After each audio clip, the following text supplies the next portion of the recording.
Hello everyone, मैं हूं advocate Rahul Mishra और आज की वीडियो में मैं आप लोगों को बताऊंगा कि फॉल्स 498 के मुकदमे से जब सामने वाली पार्टी को लगता है कि आपके ऊपर कोई प्रभाव नहीं पड़ रहा है तो आपके ऊपर वो अनेक सेक्शन जो है लगा देती हैं और फॉल्स केसेस वो आपके ऊपर लिखा देती हैं। वो कौन से सेक्शन हैं और उनमें आपको अपने आप को बचाना कैसे है, ये सारी की सारी डिटेल मैं आपको बताऊंगा। लेकिन आगे बढ़ूं उससे पहले मेरी आप लोगों से रिक्वेस्ट है कि अगर आप लोग चैनल पर नए हैं या पहली बार आ रहे हैं या अभी तक आप लोगों ने इसे सब्सक्राइब नहीं किया तो प्लीज सब्सक्राइब करिएगा। एक हम्बल रिक्वेस्ट और है, अगर आप मुझसे पर्सनली बात करना चाहते हैं, किसी मुद्दे पर मेरा लीगल ओपिनियन चाहते हैं तो अपनी अपॉइंटमेंट शेड्यूल कराकर मुझसे बात कर सकते हैं या मेरे चैम्बर लखनऊ, दिल्ली, इलाहाबाद में मिलने आ सकते हैं। अपॉइंटमेंट के लिए नंबर आपको डिस्क्रिप्शन में मिल जाएगा। बिना अपॉइंटमेंट बुक कराए प्लीज आप कॉल ना करें। अपॉइंटमेंट व्हाट्सएप के थ्रू पहले बुक होगी, देन कॉल पर बात होगी। चलिए हम लोग वीडियो स्टार्ट करते हैं। देखिए, जब सामने वाली पार्टी ने आपके ऊपर फॉल्स 498 का मुकदमा कराया, यानी कि सामने वाली पार्टी कौन, आपकी पत्नी और उसके परिवार वाले, फॉल्स 498 का मुकदमा उन्होंने कराया तो उन्होंने सोचा था कि आप हैरेस होंगे, आपकी नौकरी चली जाएगी, आपकी जॉब पर प्रभाव होगा, आपकी अरेस्ट होगी।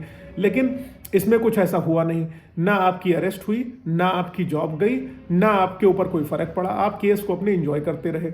अब सामने वाली पार्टी ने क्योंकि फॉल्स केसेस आपके ऊपर करा रखे हैं, उसका इंटेंशन केवल इतना सा है कि वो आपको हैरेस कर सके, हैरेस करे, परेशान करे, झूठे मुकदमों में परेशान करे। ठीक है, उसका इंटेंशन यही होता है। अब सामने वाली पार्टी चाहती है कि वो आपके ऊपर केसेस लिखाए और आपको जेल हो जाए, आपकी नौकरी चली जाए, क्योंकि ये सारी चीज़ें तब होती हैं जब सामने वाली पार्टी का बैड इंटेंशन होता है। जब सामने वाली पार्टी का बैड इंटेंशन होता है, जब वो आपको फंसाना चाहती है तो आपके ऊपर कौन कौन से सेक्शन लगवा देती है। देखिए, दो महत्वपूर्ण सेक्शन जो लगवा देती हैं वाइफ और उसके फैमिली वाले आपके ऊपर, वो 313 का लगवा देते हैं और 400 जो है 313 का और 377 का, 406 भी लगवाते हैं, लेकिन वो एक अलग तरीके का सेक्शन है, उसमें बहुत लंबी सजा नहीं है। लेकिन 313 और 377 में हैवी पनिशमेंट्स हैं। 313 बेसिकली आईपीसी ये कहता है कि किसी महिला का, किसी स्त्री का उसकी इच्छा के विरुद्ध गर्भपात कराया गया। अब और 377 क्या कहता है कि अननेचुरल तरीके से उसके साथ सेक्स किया गया। ठीक है, अब इसमें क्या होता है कि अरेस्ट आपकी जो है सुनिश्चित हो जाती है। 313 लग गया तब भी आपको अरेस्ट होना पड़ेगा, और 377 लग गया या 376 लग गया तो अरेस्ट सुनिश्चित हो जाएगी, गिरफ्तार होना ही होना है, बाहर आपकी बेल होना लगभग असंभव है। अब इससे डरना नहीं है आप लोगों को, इससे निकलना है।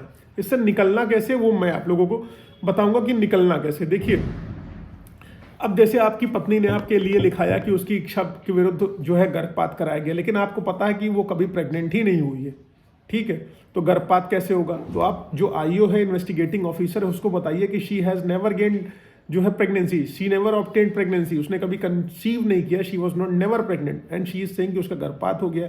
अगर गर्भपात हुआ तो उसके मेडिकल पेपर्स लेके आइए, किसी अस्पताल से हुआ होगा, अस्पताल में डेफिनेटली गई होंगी, अस्पताल में रीजन लिखा होगा कि प्रेगनेंसी टर्मिनेशन का रीजन क्या है, और ये भी क्लेरिफाई हो जाएगा वेदर शी वॉज प्रेग्नेंट और नॉट, तो क्लेरिफिकेशन मिल जाएगा।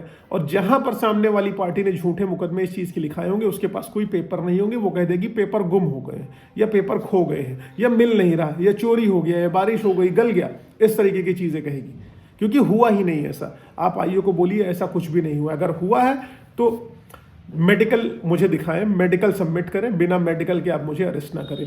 अगर मान लीजिए मिसकैरेज हुआ है, मेडिकल इश्यूज की वजह से हुआ है, पहली कंडीशन जब नहीं हुआ, दूसरी कंडीशन जब मान लीजिए मिसकैरेज हुआ है, मेडिकल कॉम्प्लिकेशंस की वजह से हुआ है। कभी कभी ऐसा होता है कि वाइफ की लाइफ बचाने के लिए डॉक्टर्स खुद कहते हैं कि ऐसा है, इसको जो है अबॉर्ट करना जरूरी है, वरना वाइफ की आपकी जान जा सकती है। तो उस कंडीशन में भी क्या किया जाता है, उस कंडीशन में भी किया जाता है कि वो प्रेगनेंसी टर्मिनेट करने की एडवाइस दे देते हैं कि उस बच्चे को नष्ट कर दिया जाए। ठीक है, तो आईओ को आप ये भी बताइए कि भैया ऐसा ऐसा रीजन है, इस रीजन की वजह से ये सारी चीजें हो गई हैं, यहां पर आपकी अरेस्ट जो है बच जाएगी। अब 313 में देखिए बेसिकली क्लियर है कि जब इंटेंशनली कराया गया हो, जब उसका प्रेगनेंसी टर्मिनेशन जो है इंटेंशनली कराया गया हो, जानबूझ के कराया गया हो, तभी ये सेक्शन अप्लाई होगा, तभी पनिशमेंट मिलेगी। जब माँ की जान बचाने के लिए सारी की सारी चीज़ें करी गई, आपने मान लीजिए अपनी वाइफ की लाइफ सेव करने के लिए सारी चीज़ें करवाई, तब कुछ भी नहीं होगा और इससे आप आसानी से निकल पाएंगे। दूसरी कंडीशन ये हो गई, मैंने बताया जब 377 लगती है, 377 लग गई तो 377 लगने का मतलब अननेचुरल तरीके से आपने अपनी वाइफ के साथ फिजिकल रिलेशनशिप एस्टेब्लिश करी और इसमें आपको पनिशमेंट सुनिश्चित हो जाती है। ठीक है, अब जैसे देखिए जो लोग लगाते हैं, मैं उनसे मैं यही अनुरोध करूंगा कि देखिए इससे आपकी इमेज खराब हो जाएगी, कोर्ट में बहुत सारे जो है क्रॉस क्वेश्चंस होंगे जिससे आपकी इज्जत की धज्जियां उड़ जाएंगी और ये क्रॉस एग्जामिनेशन में निकल कर चला आएगा। और सबसे खास चीज़ है कि इस पर भी मेडिकल जरूरी होता है, मेडिकल नहीं होगा तो आप झूठी साबित हो जाएंगी।